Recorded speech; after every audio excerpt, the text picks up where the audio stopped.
Jadi ternyata walaupun ganti presiden, walaupun sudah ganti rezim, ternyata sama saja, ya. Hukum benar-benar belum ditegakkan.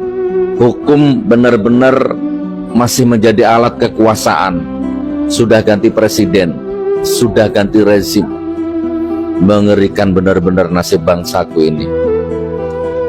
Pertama, tadi saya sempat baca berita ya bahwa Polda Metro ya menyatakan bahwa ijazahnya Jokowi itu asli dan sah. Oke. Padahal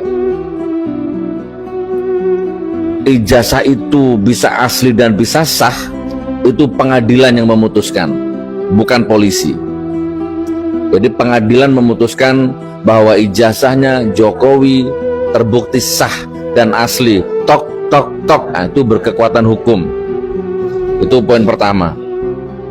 Poin kedua, ijazah ini, isu ijazah palsu ini sudah banyak makan korban. Banyak makan korban, baik kriminalisasinya, ya baik, ya contohnya saya lah, ya nggak usah jauh-jauh, nggak usah cerita orang lain. Saya di penjara 4 tahun, dituntut 10 tahun sama jaksanya, divonis 6 tahun, di tingkat banding berkurang 2 tahun, tinggal 4 tahun, hanya berdasarkan ijazah fotokopi. Coba, pasalnya berlapis. Undang-undang ITE, menodai agama, menebarkan kebencian, menebarkan berita bohong, dan banyak lagi. Jadi saya di penjara 4 tahun itu fakta persidangan, walaupun materi kasusnya itu ijazah, tapi fakta persidangan nggak dibahas ijazahnya, nggak diputuskan itu ijazahnya asli atau palsu, nggak ada. Pokoknya dituntut 10 tahun, menebarkan berita bohong, menodai agama, itu menebarkan kebencian. Substansi dari persoalan ini ijazahnya tuh nggak ada di pengadilan. Coba, lagi-lagi saya harus sampaikan di sini ya, di depan hakim saya ngomong kepada jaksanya, JPU-nya, namanya Aprianto.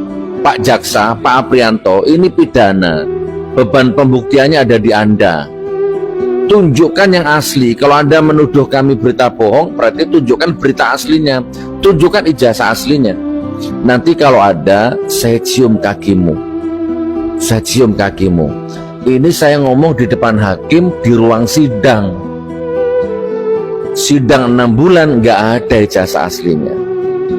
Itu poin kedua. Tapi saya tetap menjalani hukuman kurang lebih 4 tahun, 3 tahun sekian. Ngeri nggak ini? Negeri ini ngeri nggak kalau begini? Nah, poin ketiga, sampai detik ini mantan presiden yang nomor 7 itu, Allahu Akbar, nggak ada sedikit pun sifat negarawan, ya kan? Yang ngomong ijazah palsu ini bukan hanya Roy Suryo, Dr. Tifa, Rismond, bukan hanya itu aja. Banyak sudah rakyat ini, akademisi, dosen, profesor, ya menganalisa memang, ya Allahu Akbar, ya kan? Ini saya presiden ini, Gus Nur presiden, dituduh ijazahnya asli, dituduh ijazahnya palsu. Presiden Gus Nur ijazahnya palsu, kan gampang. Nggak usah pidana, nggak usah perdata, nggak usah nyewa pengacara, nggak usah ngerahkan termul, nggak usah ngerahkan projo, nggak usah menjara orang. Cukup ditunjukkannya asli, selesai. Ngapain menjara orang? Halo, ini Presiden Gus Nur dituduh ijazahnya palsu, ya sudah, selesaikan, selesai. Nggak usah menjara rakyat. Nah, ini rakyat di penjara, rakyat ditangkepin. Oke teman-teman, share ringkas saja ya. Jadi ini ternyata sudah ganti presiden, ganti rezim, tapi ternyata nggak ada. Seolah-olah perasaan ini belum ganti presiden, belum ganti rezim. Pak Prabowo, saya sedih ya, saya sedih, kecewa saya. Terserah apa kata orang, mau Anda bersiasat, mau Anda berstrategi, saya sudah selesai. Masa husnudonku kepada Anda selesai. Tempo waktu durasi berbaik sangkaku kepada Anda selesai. Jadi sekarang monggo terserah mau sampai ngapain negeri ini, terserah ya. Dr.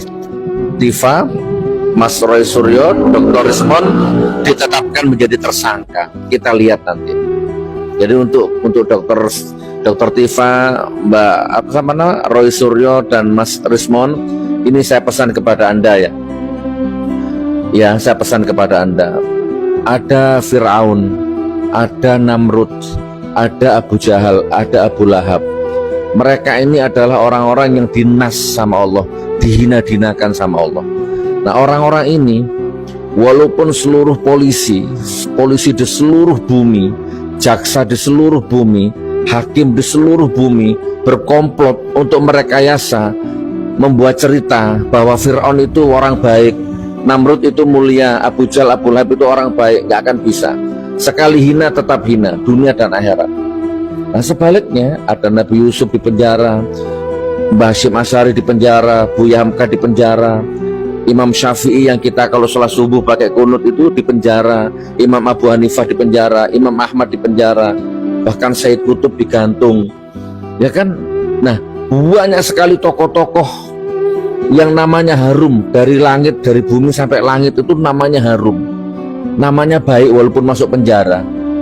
Nah, walaupun seluruh polisi seluruh bumi, jaksa seluruh bumi, hakim seluruh bumi menghinakan Mbah Hashim Asy'ari, menghinakan Nabi Yusuf, menghinakan Buya Hamka, menghinakan Imam Syafi'i umpama ini ya, itu orang-orang yang di penjara itu, mereka nggak akan bisa. Karena Buya Hamka, Nabi Yusuf, Mbah Hashim Asy'ari, Said Qutb, Imam Syafi'i, Imam Abu Hanifah, Imam Ahmad, mereka adalah orang baik, orang benar, dari dunia sampai surganya Allah, namanya tetap harum. Jadi Dr. Tifa, Mas Roy dan Dr. Rismon, kalau Anda benar di hadapan Allah, tenang saja, Anda akan tetap dicatat dengan sejarah yang baik. Ya, itu pendapat pribadi saya. Jadi saya tutup ya. Jadi intinya mudah-mudahan feeling saya salah, dugaan saya salah. Kalau begini-begini terus, ya siap-siaplah ya. Allah murka, alam murka, terjadi kiamat sughra. Hati-hati ya, perbanyak istighfar teman-teman. Kayaknya nggak lama ini akan ada bencana yang sangat dahsyat. Hati-hati. Ini hukum dibuat main-main, negara dibuat main-main. Ya. Ngeri nih, bayangin ini, nggak transparan, nggak jelas, menjara orang, nangkep orang seenak-enaknya, nersangkakan orang seenak-enaknya. Allahu Akbar, mengerikan. Assalamualaikum warahmatullahi wabarakatuh.